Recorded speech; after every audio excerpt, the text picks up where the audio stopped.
Bab man harrama bihi, orang yang menghukum haram dengan sebabnya. Yani orang yang menghukum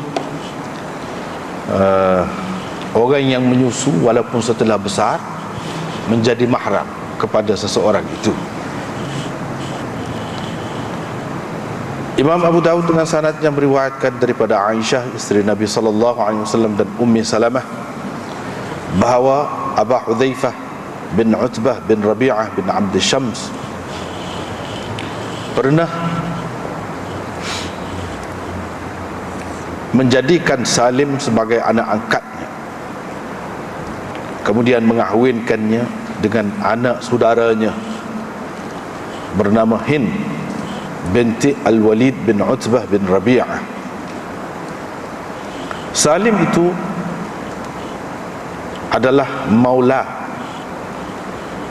seorang perempuan Ansar, yakni dulunya, seperti mana Rasulullah sallallahu alaihi wasallam telah menjadikan Zaid sebagai anak angkatnya. Semasa jahiliyah, orang yang mengambil seseorang sebagai anak angkat akan orang kaitkan anak itu dengannya, dan anak itu akan mempesakainya, sehinggalah Allah Azza wa Jalla menurunkan berhubung dengan perkara ini firman-Nya, ud'uuhum li'abaihim, kamu kaitkanlah mereka dengan ayah-ayah mereka, kamu panggillah mereka dengan binkan kepada ayah-ayah mereka, hingga kepada firman-Nya, fa illam ta'lamu aba'ahum, fa illam ada, hingga kepada firman-Nya, fa ikhwanukum fid din. Jadi ayat itu dia kata hingga, maknanya di celah tu ada lagi lah. Jadi hak lengkapnya, ud'uuhum li abaihim huwa aqsatu 'indallah fa in lam ta'lamu aba'ahum fa ikhwanukum fid din. Tu baru masuk situ, fa ikhwanukum fid din wa mawalikum wa laysa 'alaykum junahun fima akhta'tum bih walakin ma ta'ammadat qulubukum wa kana Allahu ghafurar rahima. Itu ayat yang lengkapnya, hingga kepada firman-Nya, maka mereka adalah saudara-saudara kamu dalam agama dan mawali kamu. Dengan itu mereka mengembalikan, yakni mengaitkan anak angkat itu kepada ayah mereka yang sebenar. Orang yang tidak diketahui ada ayah, dia menjadi maula, menjadi maulan, kekasih, ataupun keluarga lah, dan saudara dalam agama. Pada ketika itu Sahlah binti Suhail bin Amr Al-Qurashi, iaitu isteri kepada Abi Hudzaifah, datang ataupun pergi, yakni jumpa dengan Nabi lah. Dia pun kata, wahai Rasulullah, kami duduk anggap Salim tu anak, yakni sebagai anak sendirilah. Dia berada bersama saya di dalam rumah, dan bersama Abi Hudzaifah duduk dalam rumah yang sama, dan dia melihat saya dalam keadaan saya berpakaian biasa, dalam keadaan sebahagian anggota saya terdedah. Sekarang Allah Subhanahu Wa Taala telah turunkan ayat berhubung dengan mereka ini, jadi berhubung dengan anak-anak angkat ini, seperti yang engkau sedia maklum lah. Jadi bagaimana, apa pandangan kamu tentangnya, tentang Salim ni? Maka Nabi SAW bersabda kepadanya, ardi'ihi, kamu bagilah susu kepadanya. Dia pun menyusukannya atau bagi susu kepadanya untuk 5 kali. Selepas itu Salim menjadi seperti anaknya anak susuannya. Kerana itulah Aisyah menyuruh anak-anak saudara-saudara perempuannya dan anak-anak perempuan saudara-saudara lelakinya menyusukan atau memberi susu kepada sesiapa yang Aisyah berkenan untuk dia dapat melihat Aisyah dan masuk menemuinya, walaupun orang itu sudah besar. Disuruhnya memberi susu sebanyak 5 kali. Kemudian dapatlah orang itu masuk menemuinya. Sedangkan Ummu Salamah dan sekalian isteri-isteri Nabi SAW yang lain enggan memasukkan, yakni membenarkan sesiapa pun masuk kepada mereka dengan cara penyusuan seperti itu, selagi seseorang itu tidak disusukan semasa dalam buayan.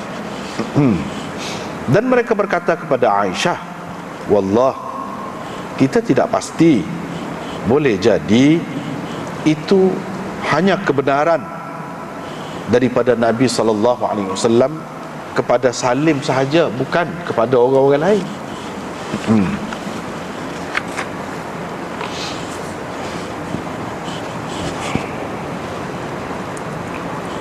Bab, adakah penyusuan kurang daripada 5 kali juga mengharamkan, juga menjadikan mahram? Imam Abu Daud dengan sanadnya meriwayatkan daripada Aisyah bahawa beliau berkata, antara ayat yang pernah diturunkan oleh Allah sebagai Al-Quran ialah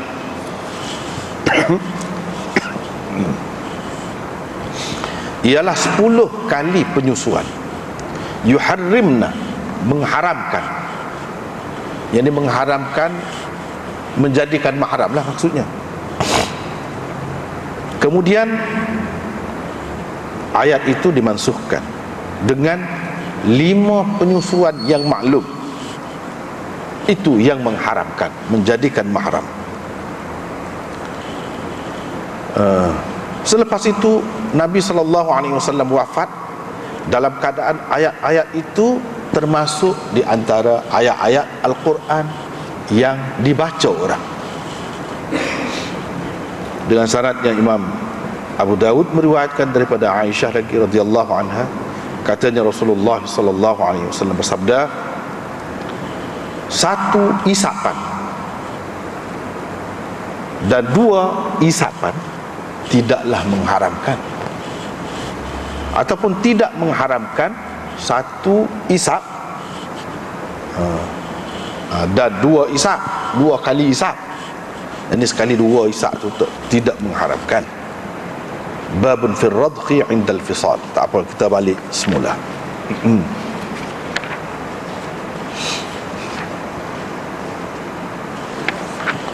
Sebelum daripada ni, Imam Abu Daud sudah buat tajuk tentang radha'atil kabir, penyusuan kepada orang yang sudah besar. Jadi ke tidak? Jadi ke tidak? Dia buat mari 2 tajuk lah. Tajuk di bawah fi radha'atil kabir itu kira-kiranya dalil kepada golongan yang mengatakan tak jadi, tak boleh. Sebab apa? Cuba kalau kita perhati semula tajuk sebelum pada ni, sebab dia ada kaitan dengan tajuk malam ni. Nabi SAW kata, kamu perhatikan baik-baik siapakah saudara-saudara susuan kamu itu. Fa innamar radha'atu minal maja'. Penyusuan yang dikira ialah penyusuan yang menghilangkan rasa lapar. Maknanya rasa lapar tu hilang dengan sebab minum susu, isak susu sedikit begitu. Itu semasa kanak-kanak, orang tua tak kenyang. orang tua kalau isak susu sebanyak tu tak kenyang. Maksudnya semasa kanak-kanak lah yang diambil kiranya penyusuan tu. Kalau penyusuan setelah besar tidak dikira. Itu sah hadisnya. Yang kedua dan yang ketiga, hadis daripada Ibnu Mas'ud. Dia kata la radha'a illa ma shaddal 'azma wa anbatal lahma. Tiada penyusuan yang dikira melainkan penyusuan yang meneguhkan tulang, menguatkan tulang dan menumbuhkan daging. Yang ni ada kesan kepada orang yang meminum, yang menerima kesan seperti ini kadang-kadang bukan orang tua. Orang tua tak kerja dengan makan nasi baru kenyang. Begitulah kira-kiranya. Jadi hak malam ni dia nak cerita, kalau hak tu bab dulu dalil, hadis-hadis di bawah bab dahulu dalil kepada orang yang mengatakan penyusuan ini yang sah, yang diambil kira, yang menjadikan seseorang itu mahram kepada seseorang yang lain. Anak yang menyusu jadi mahram kepada seorang perempuan yang menyusukannya. Begitu juga anak beranak dia lah, ada kena-mengena dia seperti yang kita sudah bincangkan sebelum pada ni. Hak tu hanya semasa kanak-kanak, bukan selepas tua, selepas besar. Tak. Amalan ni pula Imam Abu Daud buat tajuk bab man harrama bihi, bab orang yang mengatakan jadi mahram juga walaupun dengan menyusu setelah besar. Jadi mahram juga. Dia nak ayat dalil masing-masing lah. Jadi dalil hak ni hak kita baca saat ni kira-kiranya Salim dia besar dah. Besar dah. Dalam riwayat Muslim bahkan dikatakan dia besar dah lah. Dia dah masuk perang Badar. Ada kalau dah masuk perang Badar mana 15 tahun ke atas lah.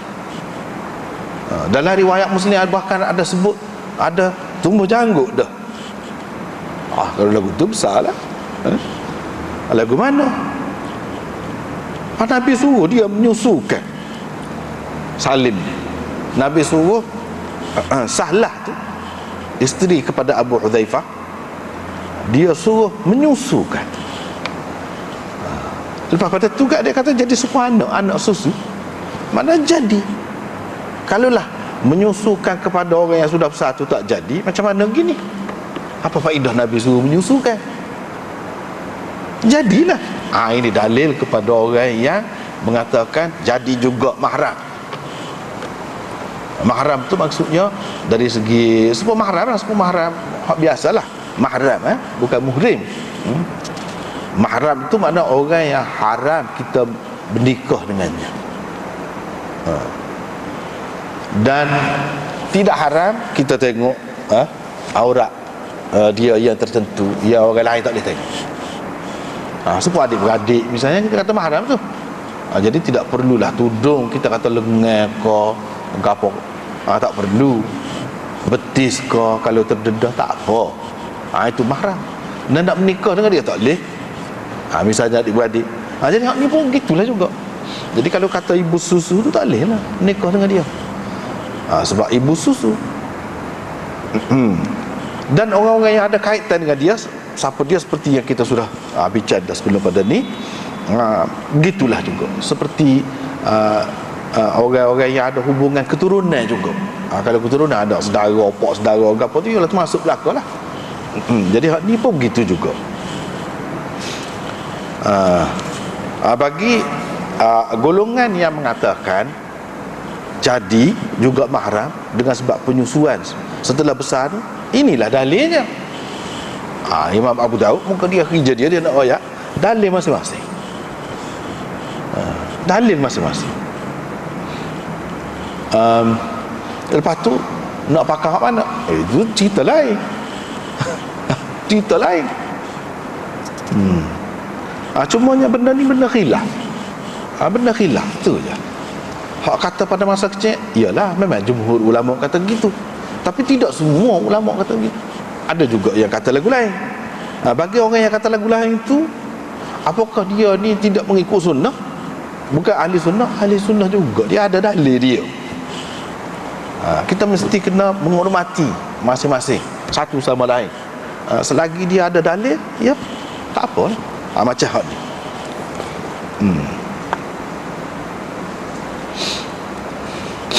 Baiklah, kita tengok dalam hadis ni Aisyah dan Ummu Salamah meriwayatkan bahawa Abu Hudzaifah, siapa dia ni, termasuk dalam as-sabiqina ila al-Islam. Mana orang yang masuk Islam peringkat awal, bukan calon-calon sahabat lah. Dan dia berhijrah 2 hijrah. Mana awal, hijrah ke Habsyah, hijrah ke Madinah. Dan dia bersembahyang ke arah 2 kiblat. 2 kiblat, kiblat ke Baitul Maqdis pun dah, kiblat kepada Kaabah pun dah. Dia ni Islam selepas daripada 43 orang. Maknanya 44, kita kata orang yang ke-44 masuk Islam. Ikut serta dalam peperangan Badar dan mati syahid dalam perang Yamamah ketika berumur 56 tahun. Ini Abu Hudzaifah. Dia jadikan Salim sebagai anak angkat. Itu dalam hadis ni. Dalam syarah ni sebut siapa dia Salim. Salim ni maula Abi Hudzaifah. Maula. Kita sudah bincang banyak kali dah tentang maula ni. Hak biasanya, hak masyhurnya di peringkat awal dahulu, kalau kata maula ni maula al-itq, walaupun banyak lagi istilah maula tu, tapi maula al-itq, maula yang dikatakan maula makna hamba bebasan, hamba yang telah dibebaskan oleh seseorang. Jadi kalau kita kata maula Abi Hudzaifah, maknanya hamba yang dibebaskan oleh Abu Hudzaifah. Dibebaskan itu maksudnya dimerdekakan oleh Abi Hudzaifah. Maula lah apa ya? Orang yang sangat istimewa hubungannya dengan orang yang memerdekakannya, yaitu Salim bin Ubaid bin Rabi'ah. Keturunan dia. Demikian kata Ibnu Mandah. Kunyahnya Aba Abdillah. Aba Abdillah. Dia ni penduduk Faris asal, daripada Istakhr. Dia termasuk dalam sahabat yang utama dan mawali yang utama, hamba-hamba yang dimerdekakan kemudian jadi orang hebat, termasuk ialah hak tu dia ni. Wa kibarihim, dia termasuk terbilang dalam muhajirin. Kerana bila maula dia memerdekakannya, iaitu Thubainah al-Ansariyah, isteri kepada Abi Hudzaifah, tawalla Abu Hudzaifah wa tabannahu Abu Hudzaifah.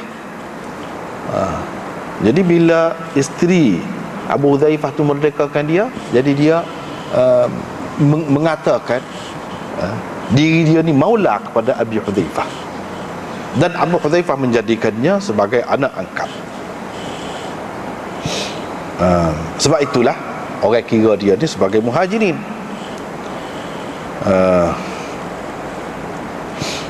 Dan dikira juga, ada juga orang yang mengatakan dia ni termasuk dalam Bani Ubaid, dari kalangan Ansar, puak-puak Ansar. Pasal apa? Pasal maula dia, iaitu isteri kepada Abu Hudzaifah tu adalah dari kalangan puak-puak ni. Dan kerana dia memerdekakannya,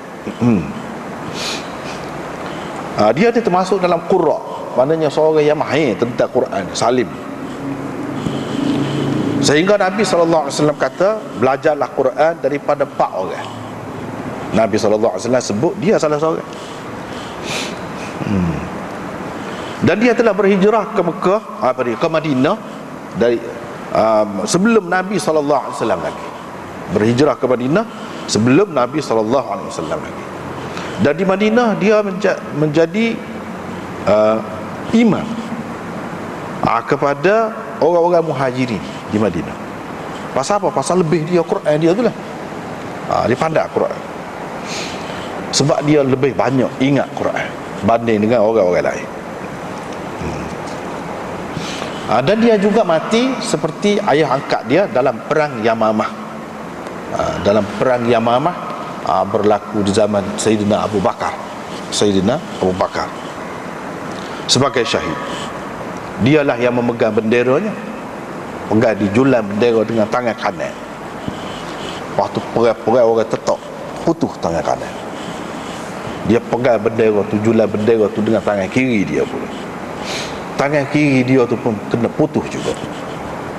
Dia pun dakak bendera itu sambil berkata, sambil baca ayat ni, wa ka'ayyim min nabiyyin qatala ma'ahu ribbiyuna kathir. Dia baca ayat tu. Berapa ramai nabi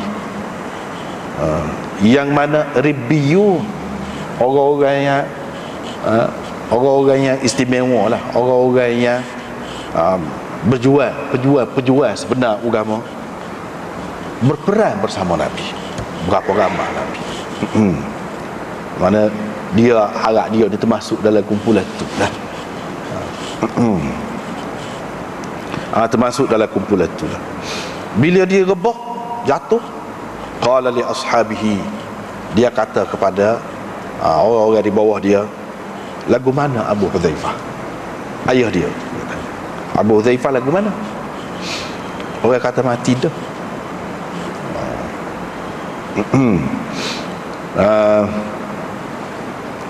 Lepas tu tanya pula, lagu mana orang ni? Orang tu lagu mana? Orang kata mati juga. Dia pun kata, fa'adji'uni bainahuma, kamu kebumikan saya duduk tengah antara dua orang. Dia dah pesan. Ini berdasarkan satu riwayat. Berdasarkan riwayat yang lain, berdasarkan riwayat lain ada juga dikatakan bahawa bila dia mati, orang pergi tengok dua-dua tu mati, kepala hak ni duduk di kaki hak ni, kepala hak ni duduk di kaki hak ni. Mana kepala Salim duduk di kaki Abu Hudzaifah, kepala Abu Hudzaifah duduk di kaki Salim. Ada juga cerita lagu tu. Wallahu a'lam mana satu yang betul. Begitulah ceritanya lebih kurang. Jadi lepas pada tu Abu Hudzaifah ni sayang sangat kepada Salim tadi. Dia kahwinkan Salim ni dengan anak saudara dia, namanya Hindun bintil Walid bin Utbah bin Rabi'ah. Jadi cara buat anak angkat seperti ni berleluasa semasa itu. Nabi SAW juga ada ambil anak angkat. Sini dia cerita ni, ada ambil anak angkat juga, iaitu Zaid.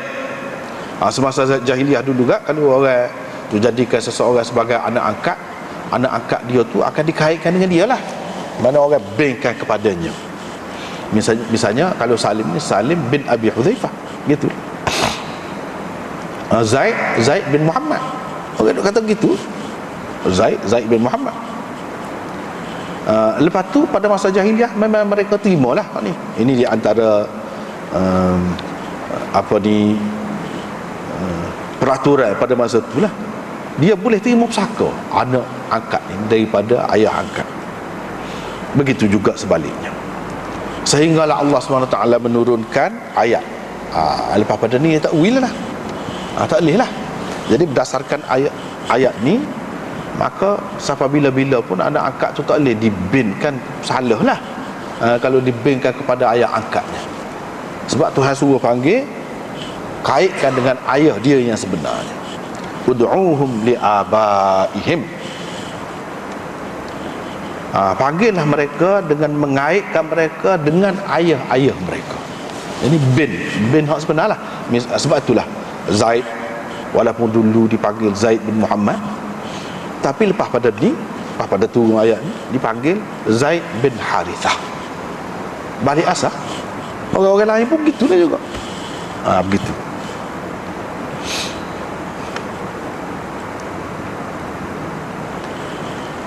Kalau tidak diketahui ayah dia siapa, maka itu saudara seugama.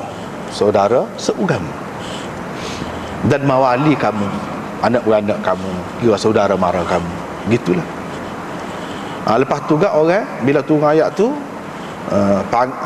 kaitkan, binkan seseorang itu dengan ayah dia yang sebenar. Hak mana tak tahu tu, sepatutlah. Tiba-tiba Sahlah ni mari jumpa dengan Nabi sallallahu alaihi wasallam. Sahlah mari jumpa dengan Nabi sallallahu alaihi wasallam. Jadi hak tadi dia sebut yang memerdekakan Salim itu, maulat dia nya Thubainah, itu pun isteri kepada Abi Hudzaifah juga. Hak ni Sahlah. Hak ni isteri kepada Abi Hudzaifah juga. Isteri kepada Abi Hudzaifah juga.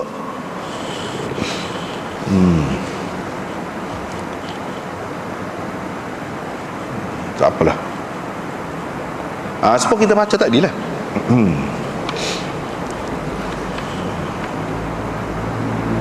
Jadi Sahlah ni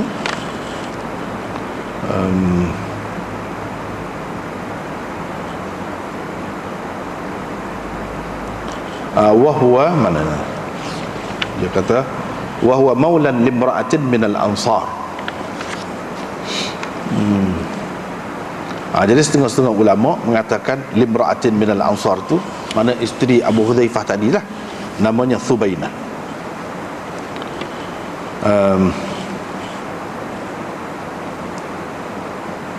Tak apalah. Lepas tu ada bahas lagi orang kata ni tak apa, aku mana-mana pun begitulah. Jadi ini anak angkat kepada Abu Hudzaifah dan Sahlah juga. Jadi dia rakyat dia duduk sekali dalam rumah begitu begini, duduk tengok saya selama mana tu dalam keadaan pakaian biasa. Jadi lagu mana? Dah Allah SWT waktu dah ayat ni apa lagu mana? Nabi SAW pun bagi jalan keluar kepadanya. Dalam riwayat-riwayat lain, banyak lagi riwayat-riwayat lain disebutkan, dia kata mungkin Abu Hudzaifah akan terasa gana-gana ataupun tak senang hati ke, dia pergi mengadu hak kepada Nabi SAW. Dia juga besar dah, ada juga sebut dia pun sudah besar dah juga.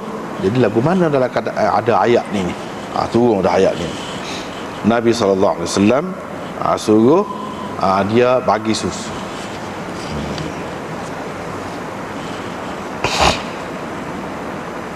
Suruh dia bagi susu. Jadi dia pun bagi susu lah 5 kali. Lepas tu jadi seperti anak susuan dia lah.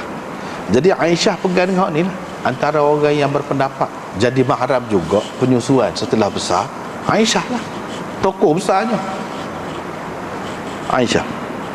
Dianya sebab Aisyah ni dia tak ada anak kan, seperti kita sudah maklum. Lepas tu dia tu guru besar.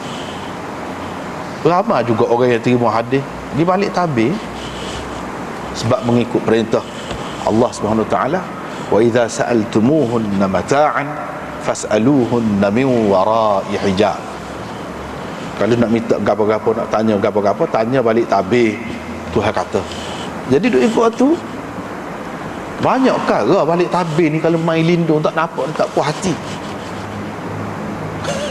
Banyak perkara tak puas hati.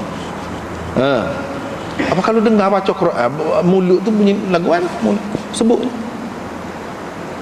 Banyak perkara tak puas hati.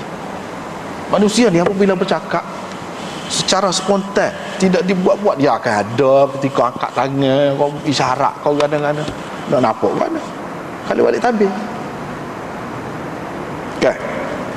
Jadi Aisyah ni satu ijtihad dia lah, cara kalau dia kena kepada seseorang, budak lah, remaja kita kata, nampak berbakat budak ni, susah sangat pergi mari, tapi dia ni balik tabir, orang pandai, dia akan suruh anak-anak saudara dia, anak-anak saudara, anak-anak perempuan lah yang boleh menyusu lah, anak-anak perempuan, saudara-saudara perempuannya, anak-anak perempuan, saudara-saudara lelakinya, yang disebutkan dalam hadis ni.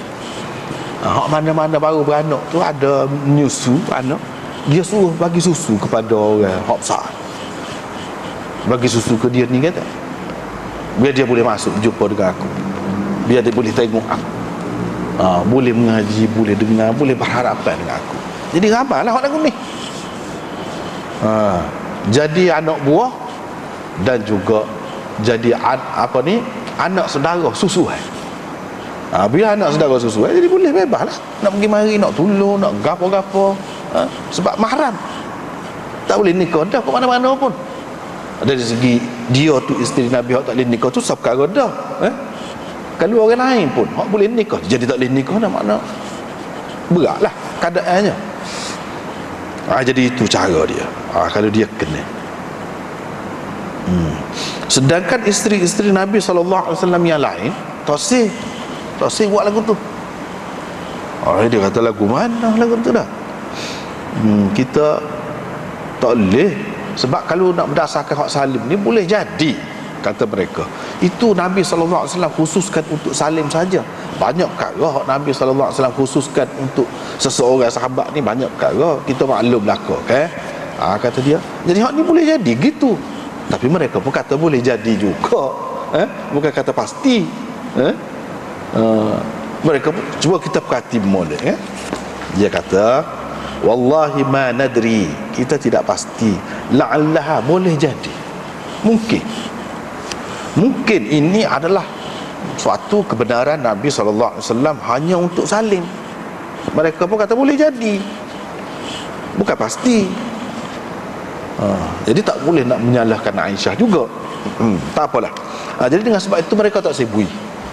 Berdasarkan riwayat ini disebutkan semua isteri-isteri Nabi sallallahu alaihi wasallam. Tapi berdasarkan riwayat yang lain, ada seorang lagi isteri Nabi sallallahu alaihi wasallam yang juga seperti Aisyah, iaitu Hafsah. Dia juga berpendapat seperti Aisyah.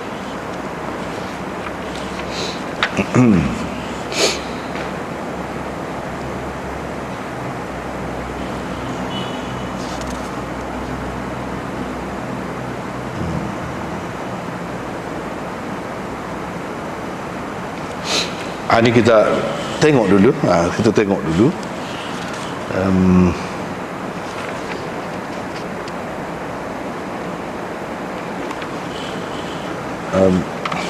Alasannya ni, kalau hak mana ada kitab ni boleh tengok muka surat 41. Dia petik daripada Syaukani. Apa Syaukani kata?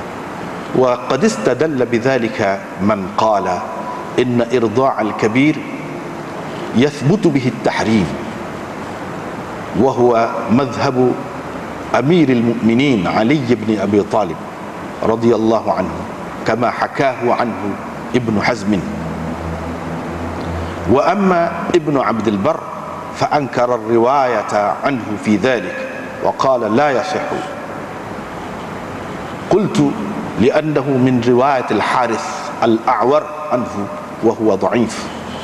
Wa ilayhi dhahabat Aisyah wa Urwah ibn Zubair wa Ata ibn Abi Rabah wal Layth ibn Sa'ad wa ibn Ulayyah wa hakahu an-Nawawi an Dawud al-Zahiri wa ilayhi dhahaba Ibn Hazm.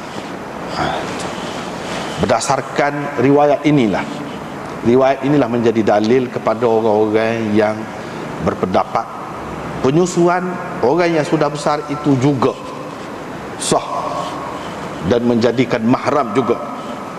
Dan ini dikatakan mazhab Amirul Mukminin Ali bin Abi Talib mengikut Ibnu Hazm. Tetapi Ibnu Abdul Bar bantah, dia kata tak betul. Itu dikatakan pendapat Ali tak betul. Sebab apa tak betul? Dia kata tidak sahih. Jadi Syekh Khalil Ahmad ni kata, sebab apa ya dia kata tidak sahih tu? Sebab sanad dia tu di dalamnya ada Harith al-A'war. Dia tu perawi dhaif, bahkan kadzab. Tak apalah, hak kata Sayyidina Ali tu dipertikaikan. Tetapi ni orang-orang ni hak disebut kemudian ni tak ada pertikaian, semua terima. Iaitu Aisyah, Urwah bin Az-Zubair, Ata bin Abi Rabah, Layth bin Sa'ad, Ibnu Ulayyah, Daud Zahiri, Ibnu Hazm, semua berpendapat gini. Memang boleh jadi. Jadi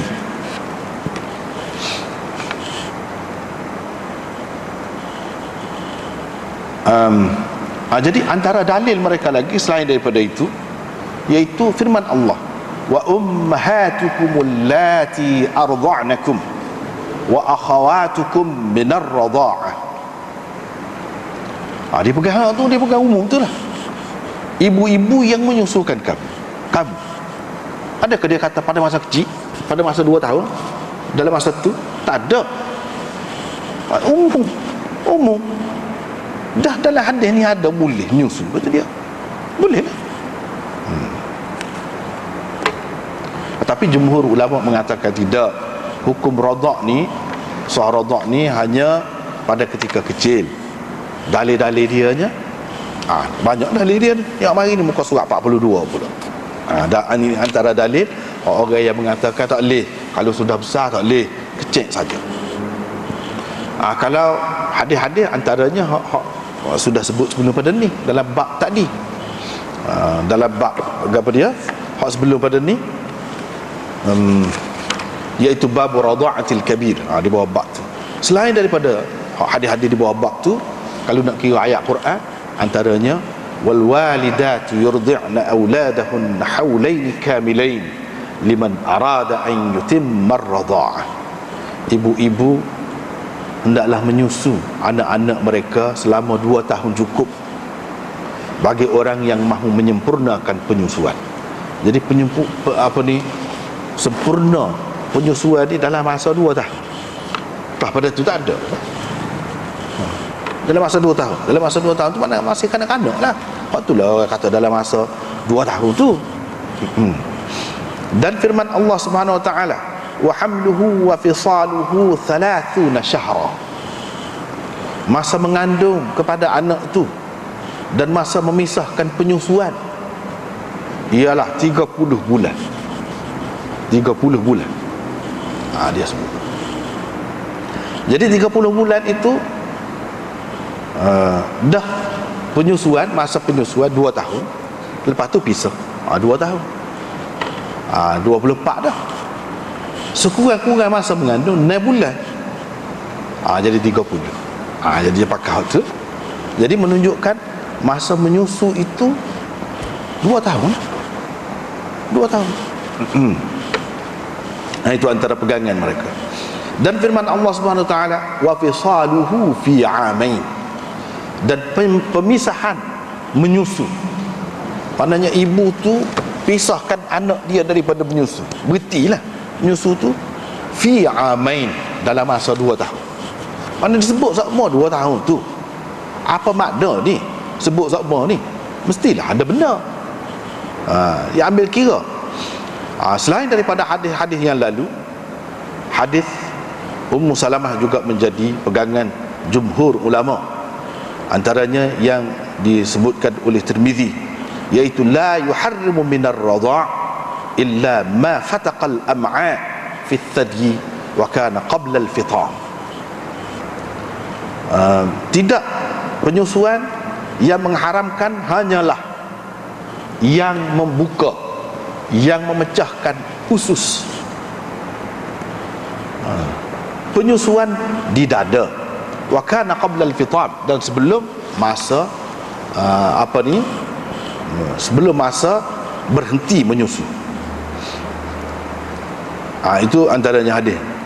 Jadi fataqal am'a tu yang membuka usus itu, mana jadi makanan kepada kanak-kanak itulah. Jadi makanan kepada kanak-kanak tu. Kalau sudah tua, sudah besar, tidak gitu. Dan hadis Abdullah bin Az-Zubair yang dikemukakan oleh Ibnu Majah dengan lafaz la radha'a illa ma fataqal am'a. Dan hadis Ibnu Umar yang mauquf, dia kata la radha'ata illa liman arda'a fi shighar. Tidak ada penyusuan melainkan kepada orang yang menyusu pada ketika kecil. Hadis Ibnu Abbas, dia selalu berkata, ma kana fil haulain wa in kanat massatan wahidah fahiya tuharrimu.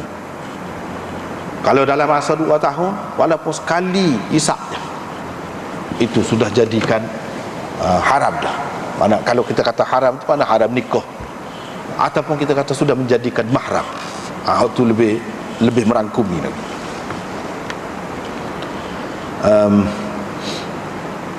Hadis Ibnu Abbas yang marfu' pula, yang dikemukakan oleh Ibnu Adi Daraqutni Baihaqi, iaitu la yuharrimu minar radha' illa ma kanat fil haulain. penyusuan yang menyabitkan, yang mengesahkan, yang menjadikan mahram tidak lain melainkan yang berlaku dalam masa 2 tahun, semasa kanak-kanak itulah. Dan hadis Jabir yang dikemukakan oleh Abu Dawud At-Tayalisi dan Baihaqi secara marfu', dia kata la radha'a ba'da al-fisal wa la yatimmu bukan la radha'a ba'da al-fisal wa la yutma ba'da ihtilal. Tidak ada penyusuan, maknanya tidak sah penyusuan, tidak jadi selepas daripada dipisahkan. Mana selepas daripada berhenti menyusu lah, habis masa menyusu tu. Dan tidak dikira yatim lagi selepas daripada balik. Seseorang tu tidak dikira yatim lagi, anak yatim lagi selepas balik. Lepas tu ni hadis apa ni, Aisyah ni, hadis Salim ni, orang kata isap susu setelah besar ni lagu mana? Ada jumhur ulama jawab. Antaranya disebutkan di sini ada beberapa jawapan yang diberikan. Antaranya ialah annahu hukmun mansukh. Memang ada sungguh lagu tu boleh suatu ketika dahulu, tapi itu sudah mansukh. Inilah yang dipegang kemas oleh Al-Muhibbut Tabari dalam kitab Ahkamnya. Setengah-setengah ulama mengatakan kisah Salim ini berlaku di peringkat permulaan hijrah. Dan hadis-hadis yang menunjukkan diambil kira dalam masa 2 tahun itu min riwayati ahdathis sahabah, itu termasuk dalam riwayat sahabat-sahabat hak baru, sahabat-sahabat hak muda. Maknanya hak kemudian lagi lah hukum kemudian, menunjukkan hak cerita kata penyusuan dalam masa 2 tahun permulaan kanak-kanak tu, bayi tu, hak itulah yang diambil kira. Hak tu lebih kemudian datangnya daripada hadis Salim. Hadis Salim ni dulu. Sebab apa? Buktinya kita tengok perawi-perawi dia tu kalau di kalangan sahabat-sahabat muda. Sahabat-sahabat muda. Kalaulah cerita tu cerita lama, sahabat-sahabat hak tua lah ia meriwayatkannya.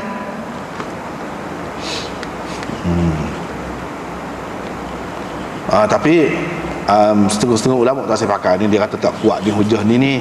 Tidak semesti kalau perawi muda tu menunjukkan benda tu berlaku kemudian. Ada juga perawi orang muda tapi dia riwayat tu cerita lama. Ada tak sepakat tu. Tak apalah. Antaranya lagi ialah dakwaan khususiyah. Mereka kata betul ni memang betul sahih, ada, tak ada apa-apa. Cumanya ia khusus dengan Salim, bukan untuk umum, untuk orang lain. Untuk Salim dengan mak akak dia itulah, iaitu isteri Abi Hudzaifah.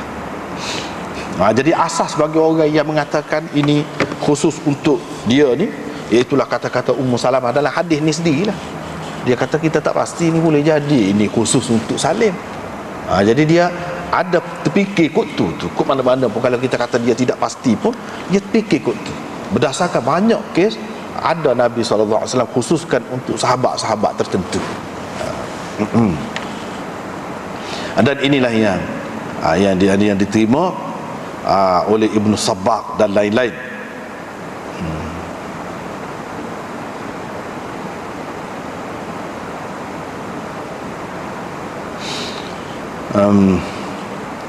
Lepas pada tu kisah Salim ni saja ada pun. Lepas tu kisah lain tak ada. Adakah Nabi SAW suruh orang lain? Ramai lagi kalau nak kira anak-anak akak orang lain. Tak ada pula disuruh lagu ni. Pakak buat dah muka Salim buat gitu. Dah. Orang lain pun pakak buat. Tak ada. Jadi kalau kita perhati di situ, nampak macam ini orang panggil dalam istilahnya waqi'atu hal la umumalah. Satu peristiwa khusus yang tidak boleh dibuat sebagai suatu ketetapan umum. Dijadikan sebagai landasan hukum untuk umum, tak boleh. Ini peristiwa khusus.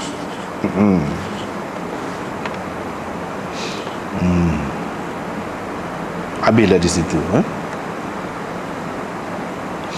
Lepas tu bagi orang yang tak seterima hak 2 tahun ke apa ni, dia kata dalam masa 2 tahun. Ni golongan hak tadilah, hak kata setelah besar pun boleh. Lagu mana kita kata ayat Quran bagi? Kalau kita ya orang baca Quran lagu tu kita senyap jelah. Baca hadis, tapi dia pun ni dia moga orang besar saja ni. Dia boleh jawab lagi. Dia kata tu cerita lain, tu mudah kecek cerita lain tu. Misalnya dia kata mana ada kesepakatan semua ulama terima setakat 2 tahun begitu ke? Ni tengok dalam kitab ni muka surat 42 bawah khilaf pula dalam menentukan tempoh tempoh yang menyebabkan jadi mahram, menyusu dalam masa tu.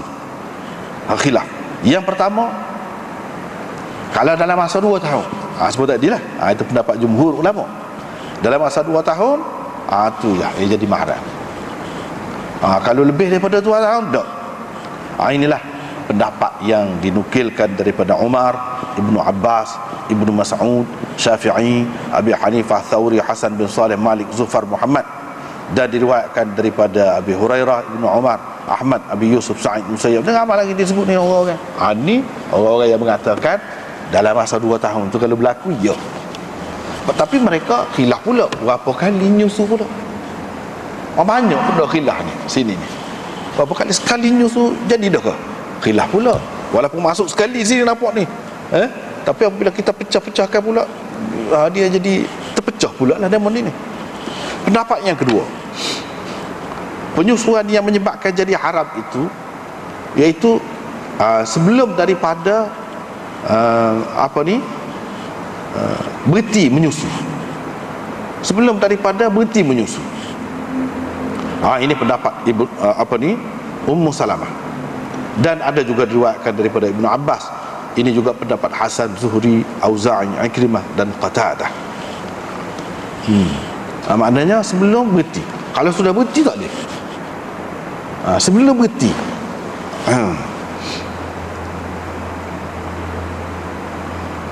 Yang ketiga, penyusuan pada masa kecil. Itu yang menjadikan mahram. Lepas tu hak ni, golongan yang ketiga ni tidak menentukan had pula. Tidak menentukan had. Ini diriwayatkan daripada isteri-isteri Nabi SAW selain daripada Aisyah, dan ini juga diriwayatkan daripada Ibnu Umar dan Sa'id bin Musayyab. Masa kecil. Tak ada pula menentukan 2 tahun ke 3 tahun ke, masa kecil. Gitu secara umum. Yang keempat, 30 bulan. Penyusuan tu saja. Hak sebut dalam ayat tadi sekali dengan mengandung ke apa tak. Dia kira hak penyusuan tu. Iaitu 30 bulan. Ini satu riwayat daripada Abi Hanifah dan Zufar. Pendapat yang kelima, dalam masa 2 tahun dan lebih kurang tu lah, dekat-dekat tu. Dekat-dekat tu. Ini diriwayatkan daripada Malik.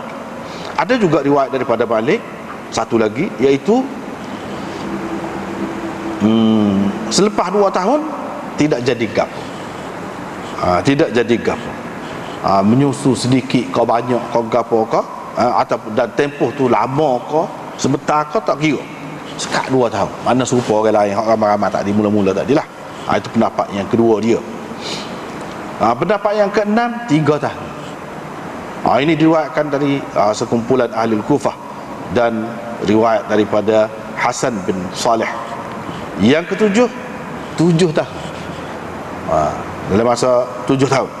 Ini diriwayatkan daripada Umar bin Abdul Aziz.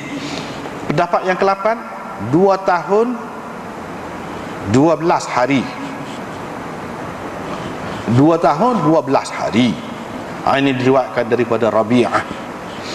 Pendapat yang ke-9, penyusuan yang dikira ialah semasa kecil, kecuali kalau ada hajat, kalau ada keperluan. Misalnya orang yang sudah besar dan susah nak menghadapi dia kerana banyak pergi mari masuk dalam rumah, menyusahkan perempuan, dan susah juga kalau nak pakai tudung semua, boleh juga. Ini pendapat Syekhul Islam Ibn Taymiyah. Jadi berapa banyak ni? Berapa banyak ni pendapat ni?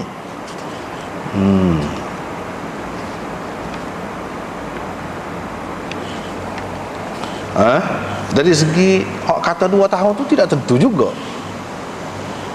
Tidak tentu juga. Jadi golongan yang mengatakan tak ada ketentuan, bahkan berdasarkan hadis yang sahih ni kata dia boleh lagi. Cumanya dia ada kemuskilan lah. Di sini kemuskilan ni menyebabkan orang-orang Kristian, puak-puak Syiah, puak-puak anti hadis duk nganyi kepada puak-puak sunnah. Dia buat nganyi. Kata dia adakah nasabah cerita ni Nabi SAW nak suruh nyusu orang yang sudah besar berjanggut, nasabah ke? Sedangkan Nabi SAW salah dengan orang tino, dia tak bui. Salah dengan orang tino, dia tak bui. Dia sendiri pun tak rajin salah. Dalam bentuk yang khusus maklum salah tak ada. Apatah lagi nak isak tetek orang perempuan, nasabah ke? Jadi masing-masing duduk buat nganyi. Macam mana ada di dalam sunnah? Bahkan golongan Syiah dia pergi lebih jauh lagi. Dia kata Aisyah gatal. Sebenarnya tak cukup, muka tak lama duduk dengan Nabi kan? Ni alasan dia nak suruh orang lelaki nak berseronok-seronok dengan lelaki masuk jumpa dengan dia bebas. Dia tuduh bukan-bukan. Dia tuduh bukan benar tak ada. Sedangkan kita kata tadi maksud dia nak ajar mudah. Jadikan sebagai anak susuan. Orang-orang yang berbakat yang itu nak suruh banyak perkara mudah. Dan itu satu jalan juga kita kata. Cumanya yang orang duduk bahas sangat, yang duduk kata sangat tu, dia duduk muskilnya, dia duduk ingat kalau kata bui susu bui tetek tu lah. Sebab memang pun ada di antara ulama macam Ibnu Hazm, syarat dia kata nyusu hak besar dah pun dia kena tetek juga, baru dikira. Kanak-kanak pun kena tetek juga. Tak boleh kalau kita bubuh dalam botol susu. Susu sepura bubuh dalam botol susu kita tak boleh. Jadi kepada orang hak lagu ni memanglah bermasalah sikit. Tapi kepada jumhur ulama, imam-imam 4 mazhab dan ramai lagi imam-imam yang lain, Imam Bukhari ke apa, dia tidak kata begitu. Mana ada dalam hadis dia sebut dia bagi susu dengan bagi tetek dia? Tak tersebut.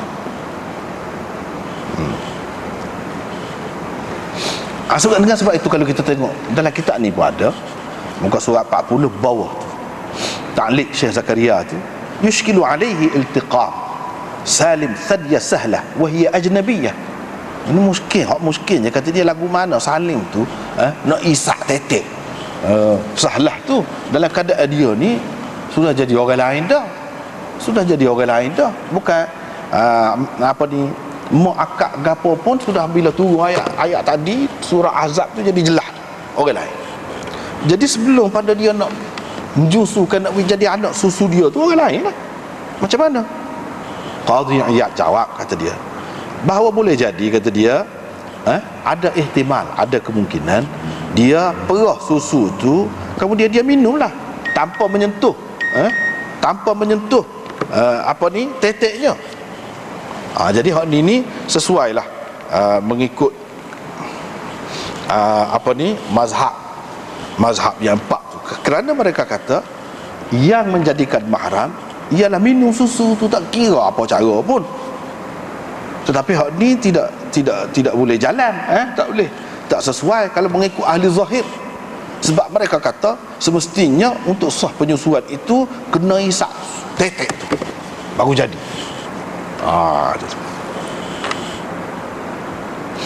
Dan mereka kata hak ni dimaafkan kerana darurat nak minum susu tu.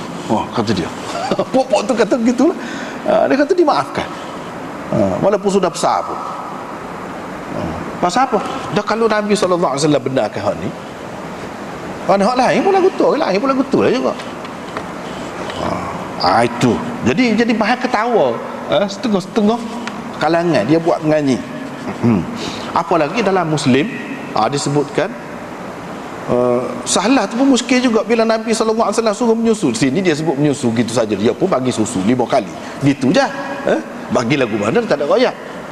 Dalam Muslim dia muskil, lagu mana saya nak menyusukan dia, dia kata dia tu bersadar. Maknanya dia muskil dah tu. Kira-kiranya dia faham bagi tetek lah.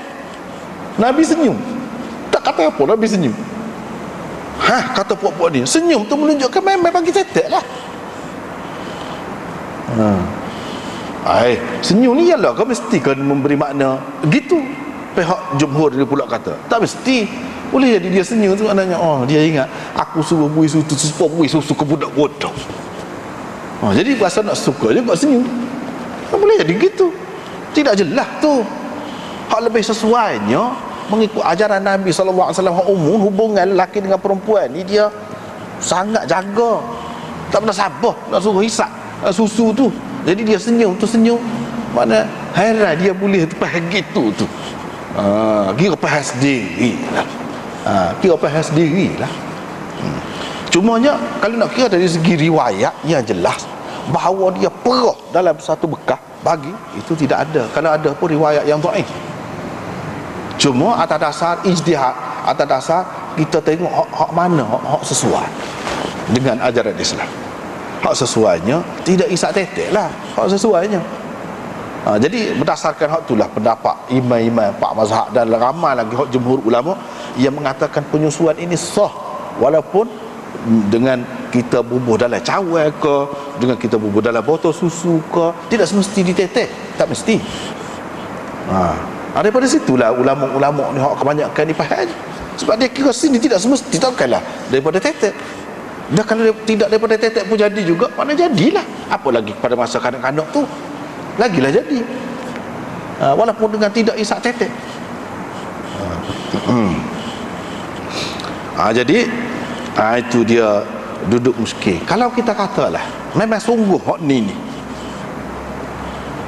memang sungguh hak ni, tapi tidak, kita tidak kata begitu.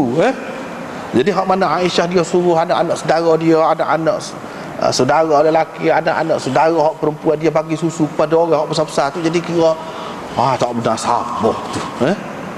Panggil hak besar tu menyusu, duduk atas riba sebentar, tak benar sabar tu. Tentulah Aisyah pun pakai seperti jumhur ulama pakai tu, iaitu dengan cara bubuh dalam satu bekas minum. Lepas tu orang kata, kan Aisyah sendiri meriwayatkan hadis ni. Sebelum pada ni kan ada sebelum pada ni radha'atil kabir. Riwayat Aisyah juga, mana Aisyah tahu ni innamar radha'atu minal maja'ah. Penyusuan yang dikira, yang diambil kira ialah yang menghilangkan lapar, maksudnya semasa kanak-kanak. Jadi apa pula Aisyah ni pergi duk terima setelah besar pun boleh? Mana orang besar nak kenyang, nak menghilangkan lapar. Sedangkan dia sendiri sudah riwayatkan innamar radha'atu minal maja'ah sebelum pada ni. Jadi ulama-ulama jawab itu ijtihad Aisyah. Innamar radha'atu minal maja'ah tak ada menyebut dalam masa 2 tahun. Orang tua kalau minum susu tak kenyang, minum banyak lah. Jangan minum sikit setengah cawan, minum banyak kenyang juga.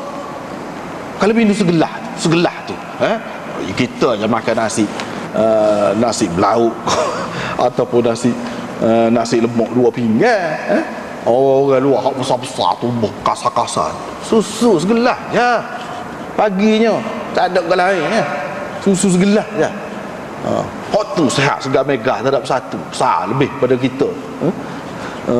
Susu segelas. Jadi segelas kepada orang tua pun sudah kenyang dah, sudah cukup dah untuk sampai tengah hari. Jadi dalam hadis tu innamar radha'atu minal maja'ah tu Aisyah faham tidak khusus untuk kanak-kanak. Sebab mana ada sebut dalam hadis tu untuk kanak-kanak? Dia faham gitu, nak mana ke dia? Kita tak setuju tak apa, tak setuju tak apa, tak sepakat. Tapi dia bukan cala-cala orang juga Aisyah. Dia mujtahidah. Di kalangan sahabat besar pun rujuk dia. Cuma dalam masalah ni orang lain tak pakai dia. Orang lain tak pakai. Orang tak pakai ni dia Tapi orang ada kata ke dia pelik, ada. Orang maklum tahu dia buat lagu tu. Dan dia yakin gitu, dia buat lagu tu. Tapi kita nak kata anak-anak saudara dia tu bui tetek kepada orang yang sudah besar, mana ada dalil? Tak ada. Jadi kalau kata bagi susu, tidak semestinya melalui tetek. Cuma kalau kita kata supaya orang Syiah kata tu, dia duduk nganyi, dia kata apalah ni bui susu kau orang tua pula, lepas tu isak tetek pula. Kalau kata tetek orang perempuan memang dah sabah pun. Kalau isak tu ya cerita Syiah tu, Nabi isak tetek Abu Talib tu apa cerita tu? Abu Talib ada susu ke pula? Dia kata ada, tu hewat turun susu, kata dia.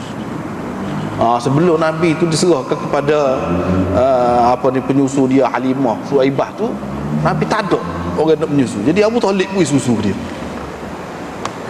Jadi mengikut Syiahnya lebih pada hak ni lagi. Susu lelaki pun mengharamkan juga. Bukan susu perempuan saja menjadikan mahram, susu lelaki pun mengharamkan juga dalam kitab-kitab Syiah. No, dia tak khabar. Dalam kitab dia lebih teruk lagi. Kalau dia nak ngaji, nak kata hak ni teruk, baca kitab sendiri dulu. Dalam kitab sendiri tu teruk lagi. Iaitu Abu Talib beri susu kepada Nabi pula dah. Abu Talib ni orang lelaki, kau orang perempuan, macam mana nak ada susu? Pelik ke tu? Pelik tu. Lepas tu dia kata Sayyidina Husain, mak dia tak ada susu pada masa dia lahir. Nabi SAW nak hari orang bawa pergi ke dia, Husain tu, dia ni bui jari dia, bui sak susu. Tu kamak Husain, mukjizat Husain. Dia kata gitu. Jadi penyusu ada lelaki juga. Jadi kalau kita kata perempuan, itu memang bahasa dia dah munasabah, lebih munasabah. Tetapi kita tidak terima. Kita tidak terima. Kalau ada Ibnu Hazm kata gitu, ikut dia lah waktu tu. Jumhur ulama tak kata gitu. Jumhur ulama tak kata gitu. Dan Daud Zahiri nak kata gitu, biar dia.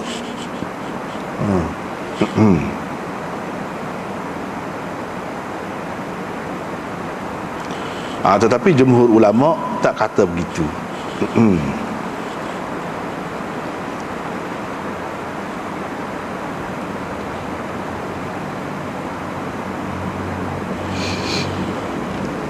Aisyah tidak menganggap hak ni khusus dengan Salim, umum untuk orang lain.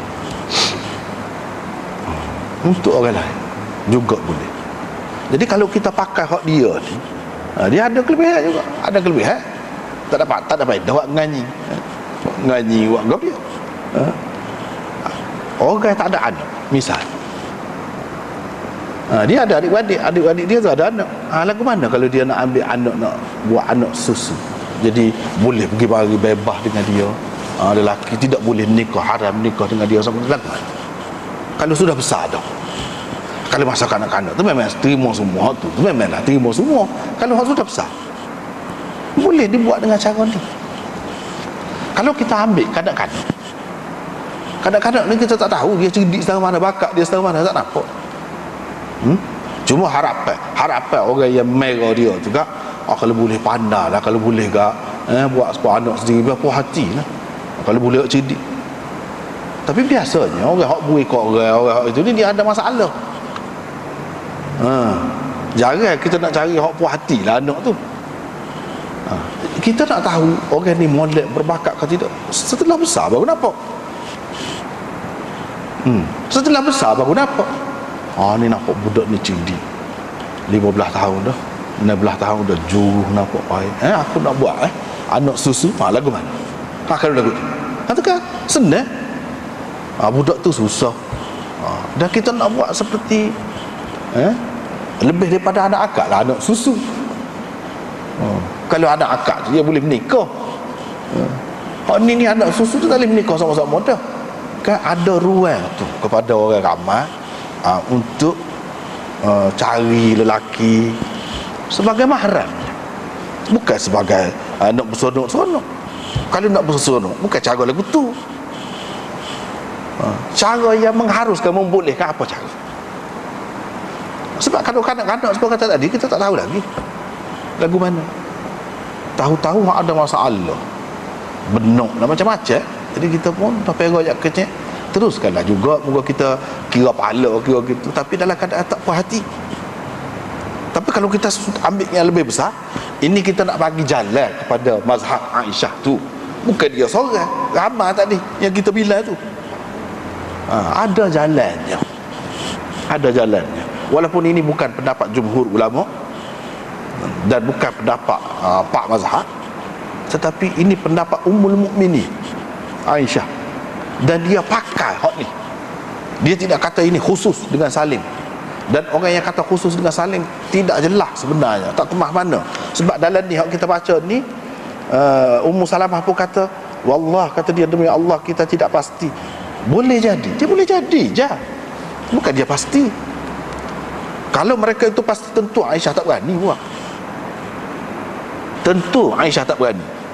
Kalau mereka tu kata kita pasti, kita dengar Nabi sendiri royak, dan ini buktinya khusus untuk dia saja, tentu Aisyah tak berani. Ni dia masih lagi berijtihad. Lepas tu indama ar-radha'atu minal maja'ah, tidak jelas untuk dalam masa, pada masa kecil. Dia kata radha'ah yang diambil kira jadi mahram, iaitu yang menghilangkan kelaparan. Pak, kalau orang tua apa, kalau minum banyak tak hilang lapar. Seperti kita kata tadi, hilang juga. Tidak nanti budak. Lepas tu soalnya, lama kan jadi ketagih, jadi gapo tu. Tidak masalah tu. Ini sekadar nak mengharuskan, nak menjadikan mahram itu saja. Lepas pada tu tak ada lalu isap susu dia, dia ambil susu dia, tak ada lah. Sekali tu je. Kemudian sekali mengikut jumhur ulama akan datang kita ada bab, adakah kurang daripada 5 kali itu menjadikan mahram juga? Kita baca dah tadi, tapi tak ada nak bincang malam ni nampaknya. InsyaAllah seterusnya lah, semula lah bincang ni. Kena berapa kali? Berapa kali kenyang? Kita kata isap tu. Tu kita bincang semula. Jadi untuk setakat ni, setakat tu dah dulu. Wallahu a'lam.